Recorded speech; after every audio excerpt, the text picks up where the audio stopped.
You're listening to the Live Free podcast.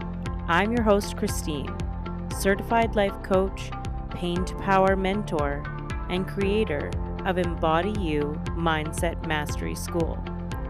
I'm here today to discuss living life after disease, disaster, or adversity, to discuss living life fully once again, a life of hope, peace, and resiliency, a life fully embodied. I utilize the lessons that I learned going through not one, but two primary cancers. I'm here today to guide you to the life of your dreams, turn your pain into power, and lead you back to yourself.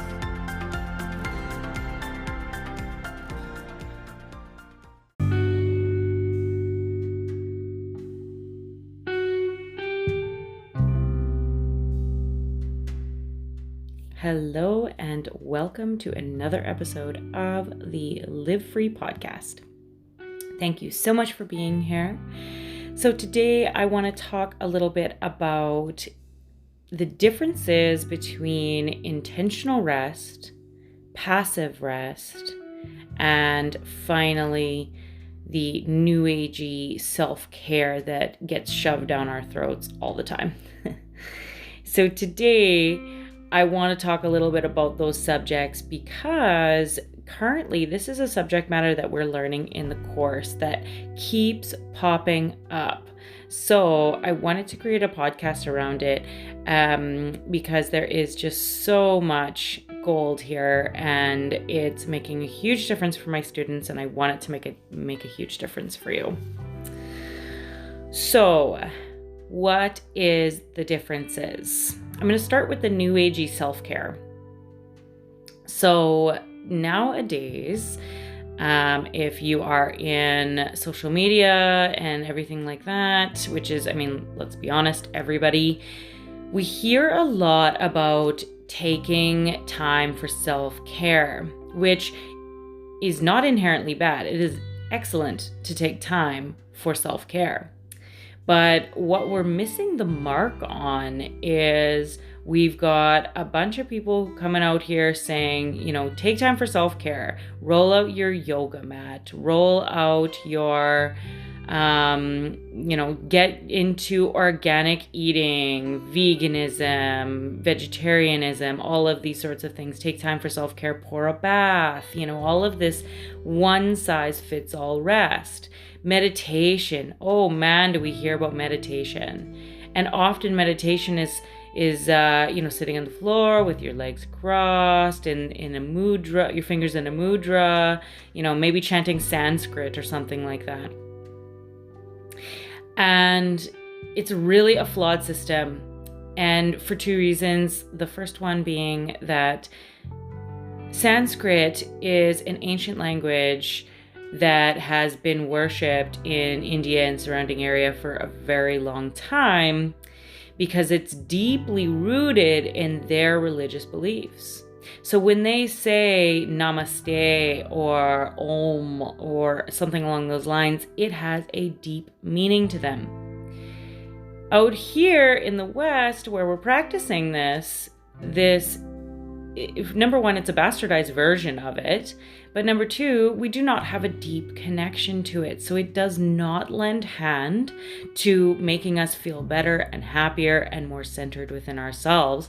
It's just taking this extra time to learn this language that we have no idea what it means and chanting it and thinking that it's going to help us somehow. It has no meaning to you, right? So if it has no meaning to you, how is it going to help you? So when I say this self-care, this new agey sort of vibe that we're getting out there right now, a lot of these are one size fits all and they may not suit you, right? So what gives you the feeling of true meditation? Okay, so we're getting into the good stuff right away. It's like minute 3. What gives you the feeling of true and real and amazing? Time passes. It seems to still you come to the other side and you're just thinking, wow, like I was doing that activity for 3 hours and it felt like it was standing still. What gives you that feeling? Like for me, it's painting. Like if I'm painting a picture, then on the other side of that, 3 hours, whatever. The only thing that I've realized is that it's darker now outside. Other than that, it feels like it could have been 5 minutes. That gives me that feeling of time stands still. So that is by definition what meditation is. Meditation is the stillness of the mind. It is slowing time. It is connecting to the energy of the universe. It does not matter what your meditation practice is, okay? Getting on the floor and crossing your legs and putting your fingers in a mudra so that your back hurts, although very useful in places where that is very powerful for them, and that's where it's very practiced for them, and it's where there's a deep connection to the different mudras, and there's a deep connection to the symbolism behind crossing the legs and sitting on the floor and all of these sorts of things. It is not one size fits all. Meditation is not one size fits all. Okay? So yes, you should have a meditative practice. Yes, please have a meditative practice. This is one of the quickest ways to calm your nervous system, to reduce inflammation, to center your mind and help to start mastering your thoughts and calming anxiety and depression and all kinds of amazing, amazing things. But meditation is everything. Meditation is whatever slows the room for you. Okay? Some people find driving meditative. Some people find snowmobiling meditative. If you're from this neck of the woods, then you understand what I'm saying. You choose. You pick a meditative practice and you implement it as often as you can. And that in itself will become your new self-care. Okay? Very important. So let's just drop the new agey, do this in order to be happy, and let's get genuine. Let's get authentic. Let's start to look at who it is that we are and what it is that causes a calming reaction in us. Stop looking outside of yourself and finding this power from other people that are telling you that this is the way, and start looking inside, asking yourself better questions. What can I do? What will make me feel that time stands still? So create that meditative practice that way. That's as well as your calming meditation practices and your lifting your self-care up for you. So if baths is one of them, then awesome, take baths. If that rests your muscles and you feel good afterwards, then great, take baths. But if baths aren't your thing, don't take baths. It doesn't need, this is not the one size fits all, right? And I think you're getting the picture here. You find self-care practices that set your soul on fire. Now, this is not to be confused with pleasure seeking. There is a difference. There is self-care practices. Those are fulfilling practices. And then there's pleasure seeking. And let me tell you the difference between the two after I've had a sip of coffee. One moment. Okay, so pleasure seeking is numbing and disconnecting from discomfort and pain. So that would be things like scrolling through social media. It would be things like binge watching TV, things like numbing with drugs and alcohol, all of those sorts of things. Those are not meditative practices. Those are numbing. Those are disconnecting from the discomfort of your daily life and moving away from what feels bad into something that feels pleasurable. Whereas fulfilling practices are instead surrendering to the discomfort that's happening in your life, realizing it's there, and choosing to intentionally say, okay, I see that this is here. I see that life is hard. But I'm going to fill my own cup at this period of time. I'm going to see the fear, set it gently on a shelf, and put in time for relaxation that will make me better as a result, so that when I pick the fear back up, that I will have the faculties to be able to handle the fear. So I'm less hungry, I'm less lonely, I'm less angry, I'm less tired. And when I pick the fear back up, I have better faculties. Do you see how this is a razor's edge difference? It's so similar, and I'm well aware of how similar it sounds. But one will feed your soul, and one will just numb you and leave you feeling no better in the long run, especially excessive drugs and alcohol. That one for sure will make you feel worse when you go to pick that fear back up. Okay, so there's a very big difference between now what I'm calling passive rest and intentional rest. So now we're moving into the other two subjects. So the passive rest is one that is unintentional and is often a numbing exercise. So that is, again, you're binge watching, you're spiraling and those sorts of things. Passive rest is when you are procrastinating, or you're moving away from fear or moving away from pain and just not wanting to feel it. You're going to find passive rest pops up a lot in your day, especially if you are from North America, where we have a lot of opportunity to pop onto our, expensive cell phones and spiral and just, not worry about it and that sort of thing. You are going to see a lot of this. Probably Europe too.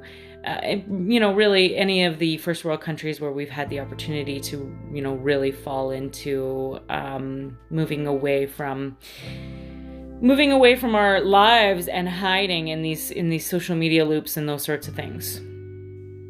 So I digress. So what I'm saying is that you'll find that all of a sudden time has stood still because you were stuck in social media land or binge watching land or whatever, and it's been 1 hour, 2 hours, 3 hours. Let's get honest with ourselves here. It's so common.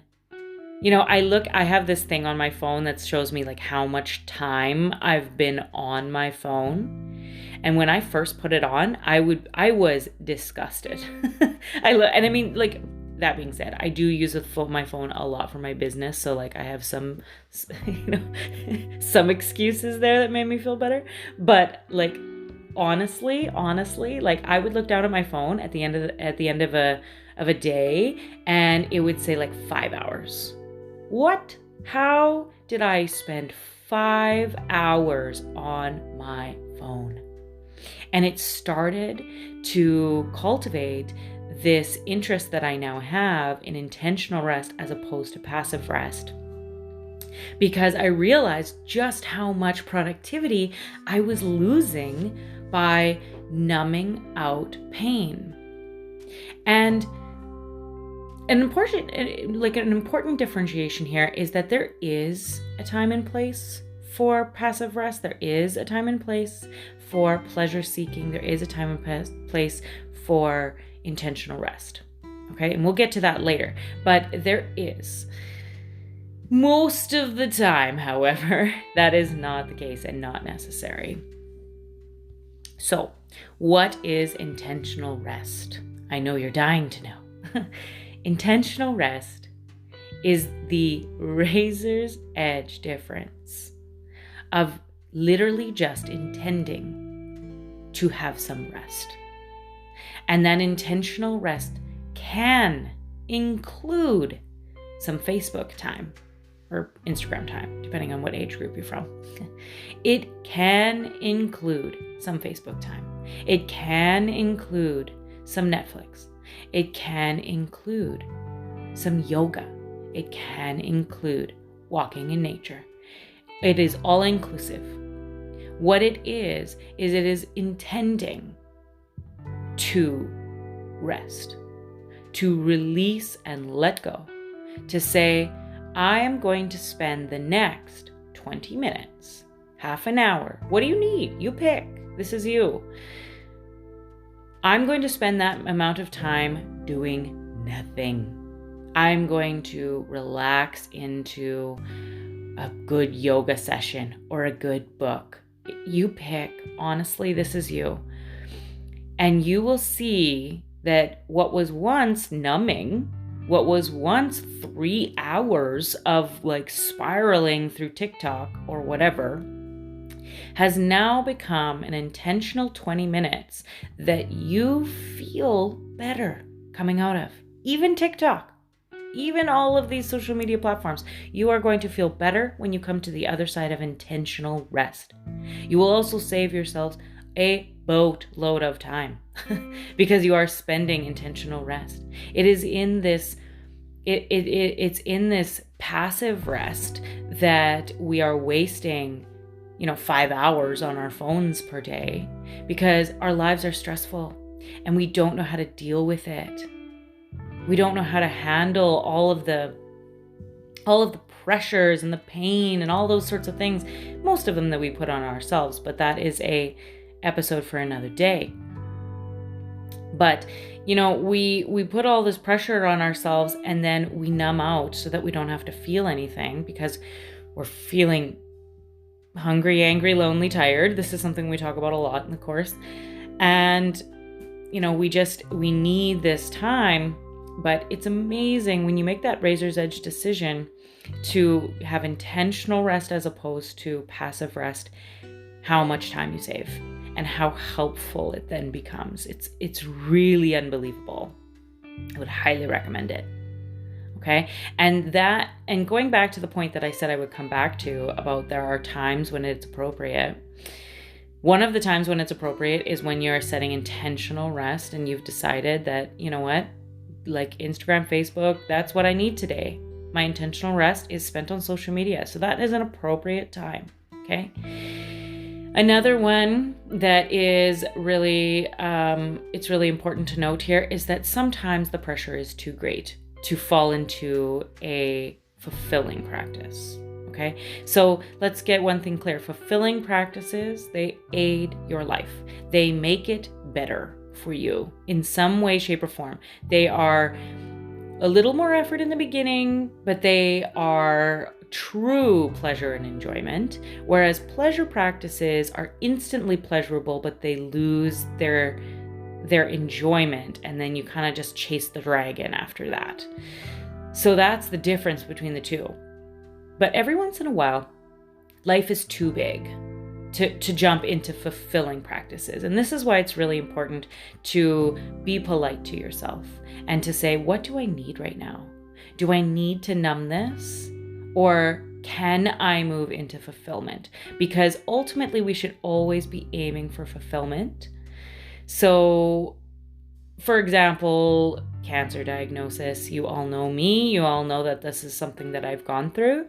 And when I was first diagnosed with cancer, there was no way that I was going to pour myself a bath. Nope. I was going to binge watch Netflix and I was going to flip through my phone. And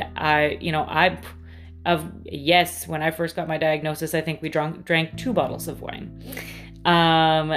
But what it comes right down to is that there are times when life is too much and that intentional numbing is okay.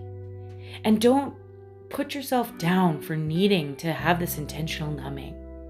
Like, we gotta stop this shame loop, this whole like, well, I shouldn't, but I did. Okay? Let's start moving into, you know what, I did. That's okay. Now I'm going to move on to something better. That needs to be a new conversation that we have with ourselves. Again, another episode for another day. But going back to the numbing. So every once in a while, it is necessary to numb. Now, on the other side of that numbing, try to, if it's possible and if you have the time, try to fill in a fulfilling practice at the end. And the reason that I say that is because these numbing practices, although, we don't realize it at the time, I think we can all agree that on the other end of these numbing practices, we feel worse all the time. You finish 3 hours of TikTok, you feel gross after, and like, it's not just me. I know that for a fact. Everybody feels gross after drinking too much, for example, and numbing that out and creating that practice so that the next morning, the first thing that they want to do is reach for the Facebook that they were spiraling through that last night, or reach for another, a hair of the dog drink or whatever it is. And that's because the pleasure seeking depleted our centers, and we wake up in the morning, we feel worse than we did before. So we jump right back into pleasure seeking in order to try to make ourselves feel better. That's what pleasure seeking does. So it's about getting really real with yourself about what this passive rest is creating for you, which is this loop, this Facebook loop of, pick it up, put it down, pick it up, put it down, feel like garbage, pick it up, put it down, feel like garbage, pick it up, put it down, right? So when you decide to numb out, if you have the faculties to do it, if you have the presence of mind to do it, it is ideal if you could finish off that numbing with a practice that is going to be fulfilling. So, you've finished it, and then you make a decision to do a more fulfilling practice so that you don't begin a loop. Sometimes that's not possible, okay? And it's all right. These things, they create a pleasure response, and that pleasure response helps us to numb away from our pain. And sometimes the pain is too great, and it's not time to pick it up. It's not time to feel into it. I understand that. However, you're going to have to deal with it eventually. Do you want it to take 1 day, 1 month, 1 year, 1 decade? I honest to God mean that. You get to pick. So do not avoid your pain. There are times when you need a period of time to avoid your pain. Yes. And then on the other side of it, you may need a fulfilling practice. You may need help. Someone to aid you in the process of feeling this pain. That's okay too. But when you get to the other side, you are going to feel better. Every time. So plan your rest. Plan to fulfill your soul first and foremost if you can. Create intentional rest of any kind, whatever it is that you need. And if you need to pleasure seek for a period of time, then pleasure seek for a period of time. But this passive rest that we've been doing for, I don't know, however long since social media became a really big thing, and Netflix and binge watching became a really big thing. And then you think about this last year with COVID, or not year, 2 years, 10 years, who knows at this point, with the pandemic, now we're really starting to see, an addiction to all of these pleasure-seeking activities, these passing activities. And no one's getting anything done because we're just in this loop. And the productivity has gone down so much. And you tell yourself, you're so busy. I'm so busy all the time. No, honey, you're not busy. You waste 5 hours on your phone per day. If you just set aside 20 minutes of intentional rest to do that Facebooking or whatever it is, you would have a lot more time on your hands, trust me. Again, plan your rest. Find a way to plan your rest. Try to release this passive rest because it's just harming you. It has been harming me, and I'm moving myself out of it entirely now. And my students are so pumped about this subject. And the reason that I brought it up today was because I just felt that it needed to be brought up, because it's just we keep talking about it. So it's obviously a big problem in society today. So I hope this was helpful.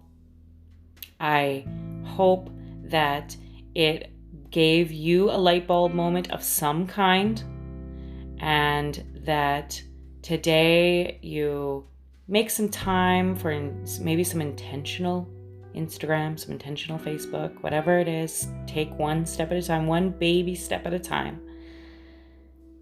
Start to make some differences for yourself and in your life.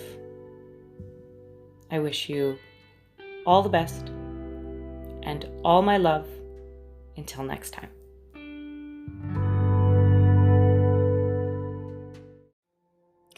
Thank you so much for listening. If you found expansion with this last episode, then that means that others will too. And the best way to get the word out about the podcast is by leaving a review. I would be so grateful if you could leave me a review and let me know how you felt about the podcast. Included in the show notes will be everything that we talked about today, including all of my transformative programs. Change is just on the horizon, my friend.